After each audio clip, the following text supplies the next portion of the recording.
One thing that was talked about in this workshop and that is talked about in every workshop is the anxiety and the fear that people feel about going back to what they call the real world. To me, the workshop is the real world, and outside is an artificial world that we've created. But I can understand their anxiety. They're going to find that people don't understand them. They're going to find sometimes a great letdown in feelings. They're not sure how they can begin to live in this new way that they've discovered in the workshop. There's reason for anxiety. There's no one answer to that. Some people are going to have to compromise with the institutions they are working in. Others are going to be able to take steps toward living a new kind of life. One of the things that impressed me greatly was a little talk that Teresa gave. She came 2 years ago to a workshop in the United States. She was a frightened little rabbit. She had never done anything on her own before. She was afraid of speaking. She was afraid of life. She was afraid of everything. She found a good deal of strength in that workshop. She went back and did some things in her own home community, began to gather a group around her, began to interest her students in this kind of experience. And last year she came to Arcozelo with a number of these students and friends of hers from her hometown. Now she could go back with a support group.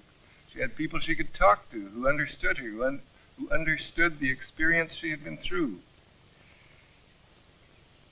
Now she comes to the workshop this year.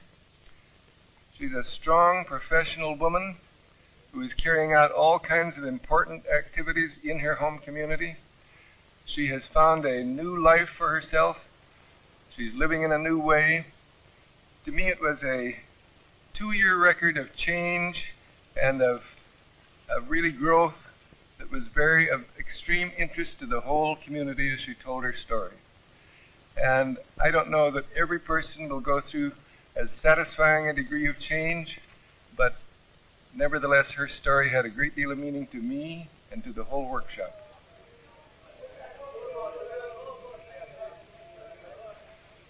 One of the things that happens in a workshop is the building of a community.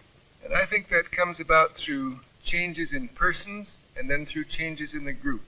And I want to try to tell of some of those changes as I observed them. In the first place, in the community meetings, people express all the different facets of themselves. I've seen petty irritation. The community isn't responsible. They don't clean things up. I've seen anger. One person storming out of the meeting, very angry. I've seen shouting matches where people confront each other with real dislike and anger. I've seen warmth. I think of one time when Maureen spoke, a woman rushed across the circle and hugged her. I thought she would crack her rib. She was expressing the admiration and the love that she felt for Maureen. Then there's distrust. One man said he distrusted the group so he would never tell them of any more experiences. There's confusion. People who find they can't sleep at night because they're experiencing so many conflicting attitudes. Then you find tenderness and compassion and caring for each other. You find fear of what's going on inside, fear of what they'll meet later. Pretty soon people have expressed all the different aspects of themselves, and they find that others accept that anger, that fear, that confusion, that love. Then they can begin to accept that in themselves. They find themselves accepting themselves as diverse persons with all kinds of attitudes and all kinds of feelings. And once that happens, a person can be more of a real person. He is able to choose the behaviors that he will show in a new situation. He discovers his own inner strength. He discovers his capacities. And so he becomes a much more independent, vital, real human being.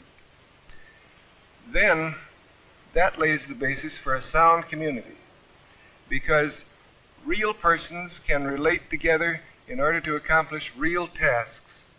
And so a community becomes stronger as people feel, I can trust you because I know all aspects of you.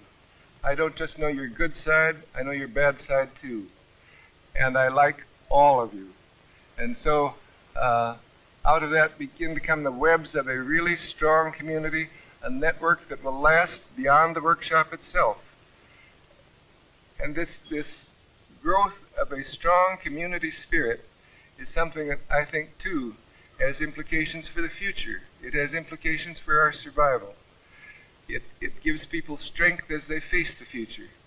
So this building of a community is a very important feature of this workshop, and in my experience, of every workshop.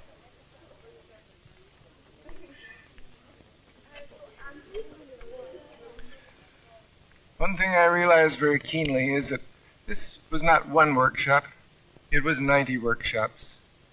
Every person who experiences the workshop experiences it in a different way. 90 people could give you 90 different pictures of what went on here.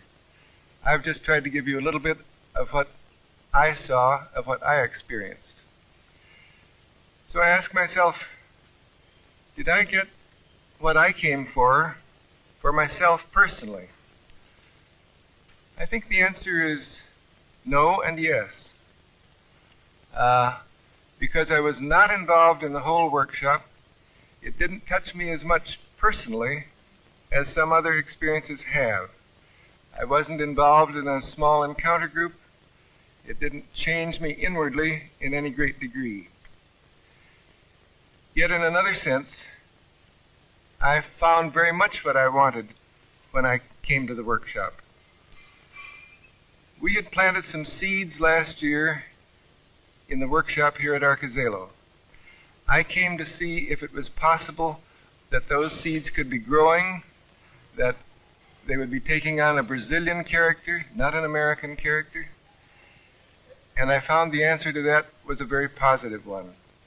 I found that people had taken off from their experience last year. They had grown, they were developing. They were putting on a workshop which was more Brazilian in character than the one we had last year.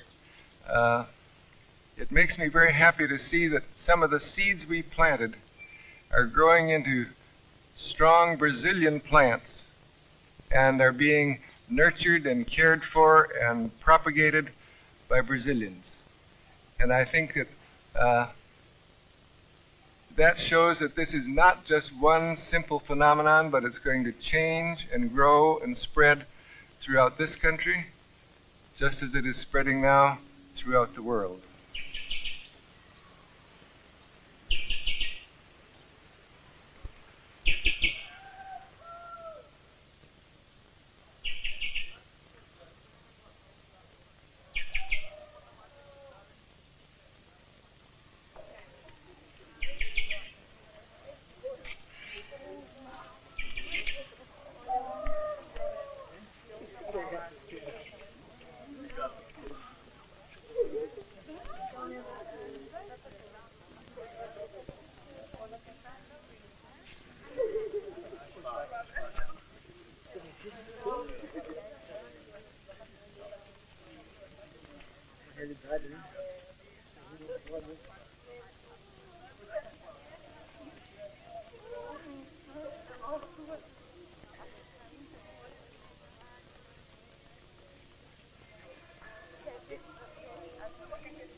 I sometimes dream dreams, too, that people all over the world will hear things like your experience and like my books.